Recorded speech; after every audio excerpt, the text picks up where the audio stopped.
back to the problem of the world order at large, with multiple speeches at the UN Security Council on ending hostilities, calls for world peace and ending hatred between nations, and even the question of what does it even stand for if countries are allowed to go on behaving the way that they have been.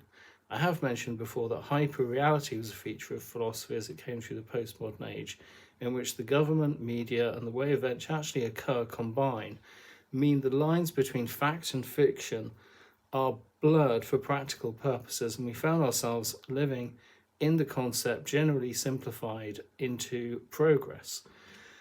Hence, while the UN claims to have been paralysed with regard to its ability to act over the Ukraine-Russia war and the Israel-Gaza conflict, I have been taking another look at what is happening about the reform to the UN Security Council and watched a short documentary by The Internationalist, which has been around for some time, but for me has added significant information. It is available on YouTube and it's entitled UN Security Council Reform, Is It Time?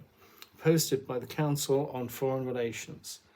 It says 3 main factions have evolved in favour of its reform. Firstly, the G4, Germany, Japan, India and Brazil, a group of 4 nations which support each other's bids for permanent seats, and their allies, which could muster around 85 votes at the UN General Assembly, but 129 are required for an amendment to the UN Charter.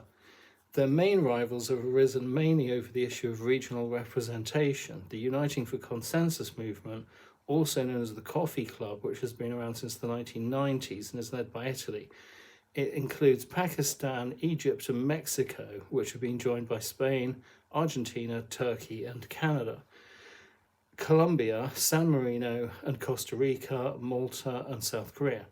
Its fundamental premise is that before any reform occurs, there must be a consensus over what to do, and claims the G4 movement simply assumes support for its agenda. For example, Mexico doesn't want Brazil as a permanent member, and Pakistan doesn't want India. And then there is the African Union, which is a group of 55 nations, which was admitted to the G20 at a meeting in New Delhi, India, in 2023, and wants at least 2 permanent members, such as South Africa and Nigeria, and also additional elected members.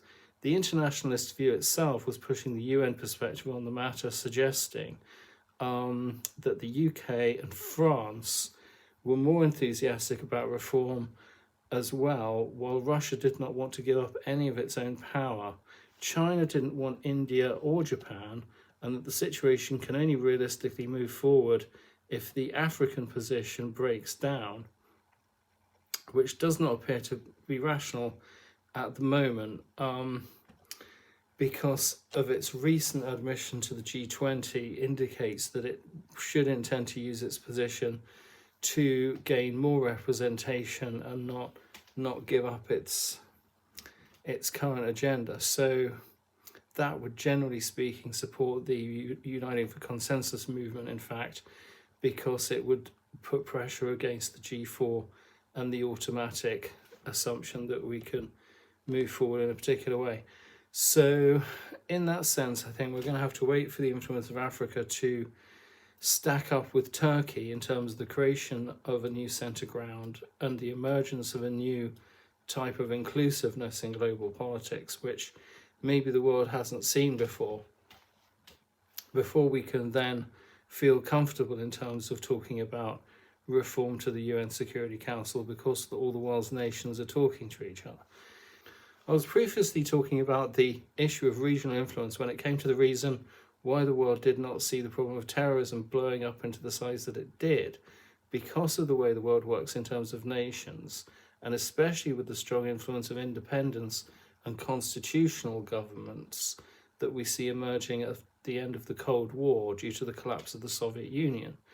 Now we can see the issue of regional representation again arising more strongly, even after the War on Terror has largely rewritten events involving the Middle East, and the world has been able to move forward again, and through this the regional influence has exerted itself in a new way. Only this time we should see more of a measured approach rather than a desperate scramble to create progress, as other countries will take time to weigh up the implications of this and make changes of their own. But if we consider the main problem we have at the moment is the interconnected Russia, Israel, Gaza, and Ukraine conflicts, we can see the proportions in which the changes occurring points to the question if the UN Security Council is actually causing its own wars rather than keeping world peace. So the problem in understanding what's happening now is really that this situation in which Russia is being accused of being involved in influencing the attack on Israel by Hamas doesn't really make sense unless we consider the relationship between US and Israel in relation to the war on terror, which followed the Islamic attack on the World Trade Center on 9/11, 2001. The existence of Israel has been supported by the US for years, enacting the plan of taking down its enemies in the Middle East. Over 1 million people died in Iraq, Syria, Libya, Lebanon, Sudan, Somalia, supplying weapons to Israel and the Ukraine, and Iran has been targeted with sanctions over its nuclear program.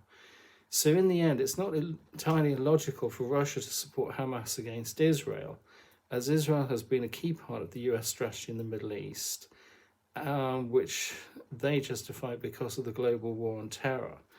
But if you remember that the BRICS side of things is trying to counterbalance Western influence, perhaps this explains why the situation works in a certain sort of way. This is from Tony Seymour on Substack.com, December the 9th, 2024, whose plan was the 7 nations in 5 years. He says, in 2007, General Wesley Clark famously recounted that a general in the Pentagon told him, on or about the 20th of September, 9 days after 9/11, we've made a decision to go to war with Iraq. I said, why we're going to a war with Iraq? He said, I don't know. General Clark came back to see the Pentagon general a few weeks after his 20th September 2001 visit. And he said, I just got this down from upstairs today, he said. This is a memo that describes how we're going to take out 7 countries in 5 years, starting with Iraq, then Syria, Lebanon, Libya, Somalia, Sudan, and finishing off Iran. In a recent interview, Professor Jeffrey Sachs, who is Jewish, by the way, has been telling us that the whole war on terror since 2001 has been waged on behalf of Israel. And he has mentioned Benjamin Netanyahu's 1995 book, Fighting Terrorism. So I, that is Tony Seymour, bought a book on Kindle, a 2001 edition of the 1995 book, which its foreword contains the entire text of an address which Netanyahu gave to the US Congress on the 20th of September 2001, which happens to be the very same day that a Pentagon general told Wesley Clark that they're going to war with Iraq.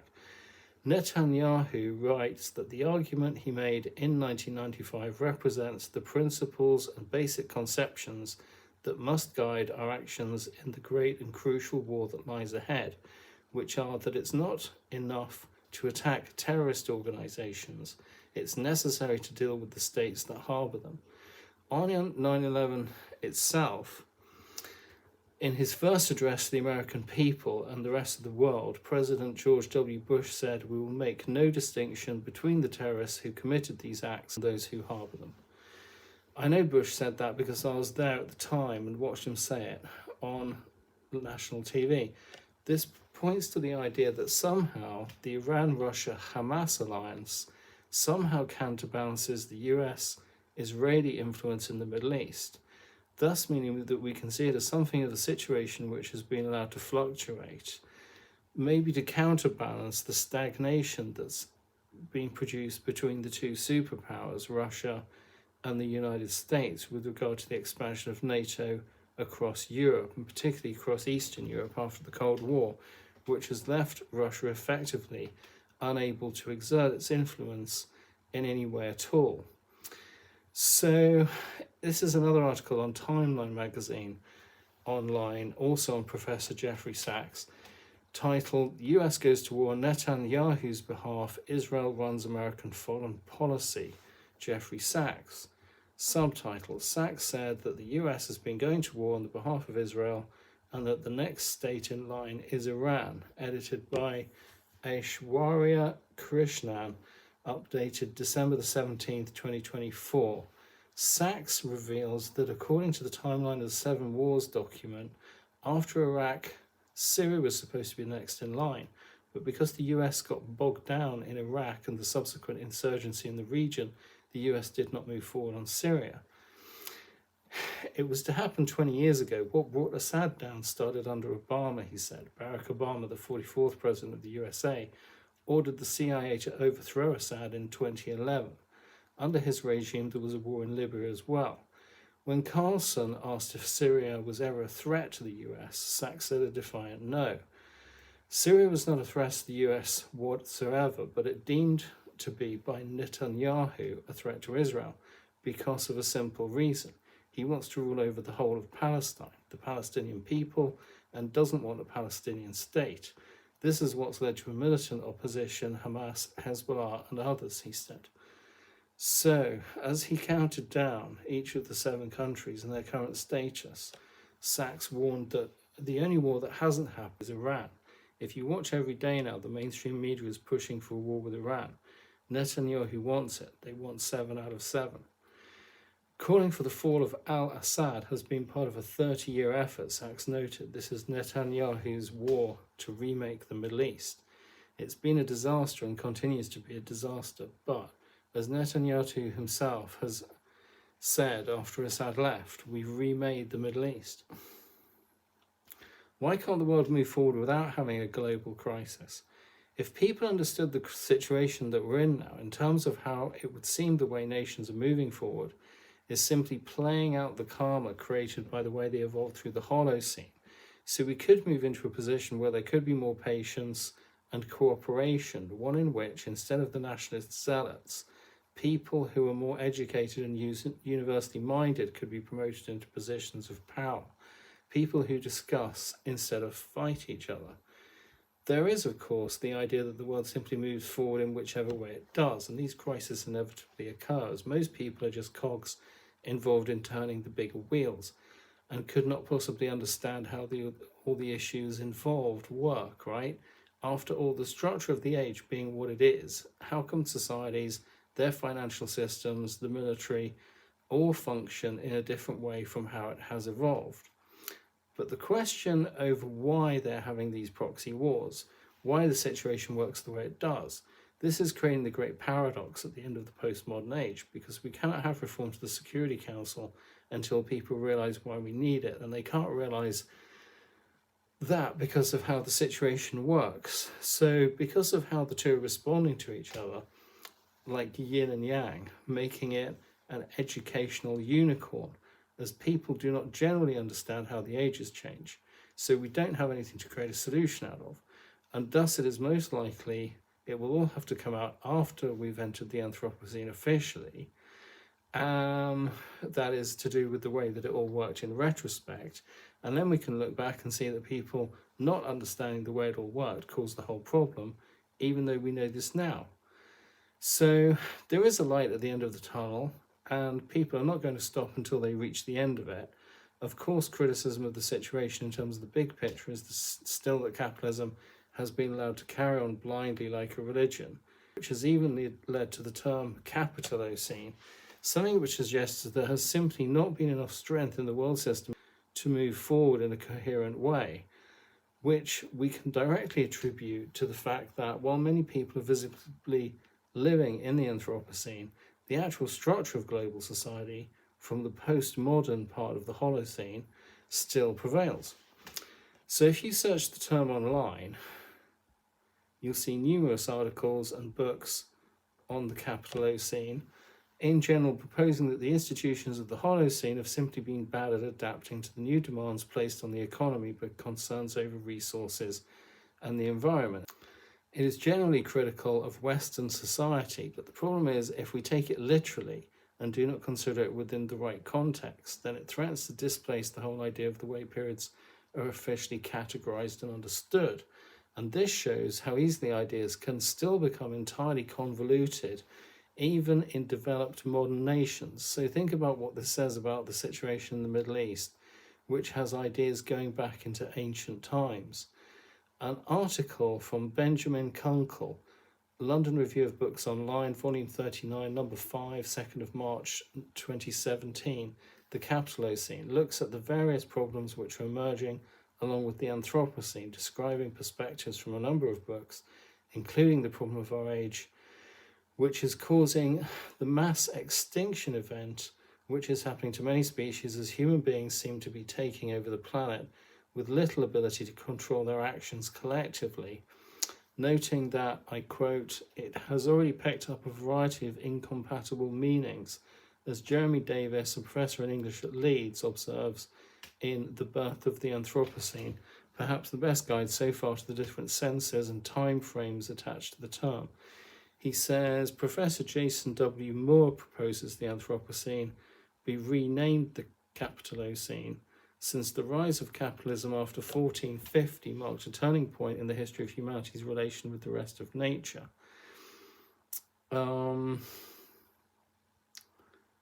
Greater than any watershed since the rise of agriculture. In an interview with Undisciplined Environments from 2016, he said that the creation of the Egyptian pyramids and the Great Wall of China, for example, are great achievements in the history of humanity, but they are nothing like the period of European colonization, industrialism, and imperialism, which turned nature into a tool which could be used in the accumulation of capital. That is, as humans learnt to produce their own environment for themselves in the sense of keeping livestock and growing food. He says there are currently two sols to the Anthropocene, one being the geological search for the golden spike, which proves the existence of the new geological age, but also the sociological side, which I've explained as it has evolved over time into the need to create the Anthropocene due to the way the structure of the ages themselves has evolved. And the way that they created postmodernity means that we've got nowhere left to go in terms of the framework of ideas that evolved through the Holocene. Essentially, he criticizing the pursuit of capital as the problem, as it resulted in people seeing the situation as a humanity versus nature, in the sense of putting it somehow outside of ourselves as being just something that we should use for our own material gain, rather than the situation from which we evolved from, which we sought to coexist within nature during the earlier times. And thus, we should be talking about the Capitalocene as it is an informative term which explains how we got to be where we are now. However, his method does somewhat ignore the way in which the whole ideas process has evolved within human cultures. The alternative, for example, found in socialism, communism, towards capitalism, how this led to the Cold War, meaning that he's completely really ignored the events of the entire last 200 years, and the issues that we have now are actually very different to the issues that we had in, say, the late 1800s or early 1900s. That would be following the rise of fascism and communism and the Cold War and the whole, period that we've just been through. I would say people would be better off learning to see the period involving the European world economy as part of the way the ages change as a whole, and come to an understanding of the present in today's terms, rather than creating more unnecessary jargon. To me, it looks like he's simply giving people in the US a way to address the issue of the way we live with regard to the environment in the American way, without having much regard for the way in which the political situation that we have today actually works. Another example of this, published online by Cambridge University Press, 10th of March 2023, by Wendy Aarons, says we should be talking about the Capitalocene. Abstract. The term Anthropocene is obfuscatory, apparently, and as an analytical framework, it has a serious blind spot. The conflict stemming from the uneven distribution of the costs and benefits of the age of man, which are the very eco-conflicts on which artists in our field should focus. We should be talking about the Capitalocene, a term that locates climate change within the history of capitalism and colonialism. So I can't tell if this really is socialism, feminism, or the performing arts, as it sounds almost as if it's proposing that the world we have today was created by capitalism and colonialism, again ignoring on the whole the way the framework of ideas have developed globally and the way in which the world system has anticipated changes in the age and adapted accordingly. So, again, focusing on criticism of societies which existed over 100 years ago and ignoring the way the ideas process and the world order has developed over time. Only after that can we consider what the Capitalocene has to offer as it proposes itself as an official period of history, in terms of even supplanting the idea of the Anthropocene itself. So then, in people seeking to defend capitalism against its own criticism, we should consider that a fervent belief in capitalism could even overturn belief in the due processes by which the ages are named according to the impact of change on society. And this could be seen as highly subversive. There have been a lot of people talking about this recently, and it seems through reason people are starting to get on top of the situation. For example, this is from Taylor and Francis online website, Anthropocene, Capitalocene, or Westernocene, on the ideological foundations of the current climate crisis. That's by Capitalism, Nature, Socialism, Volume 34, Alvaro San Roman and Joan Molinero Gerbeau, 2023, issue 4, published online 16th of March 2023. However, with the Anthropocene Working Group stuck in China, unable to provide the catalyst that the world needs to move forward in an official sense, what can we do? It seems that the idea that we have a progress in general needs to combine with proof of the Anthropocene, and there is plenty of it. So what I'm going to say then is that we can make the shift to the Anthropocene without any official approval if we can understand the concepts involved and start going in the right direction while anticipating its official announcement.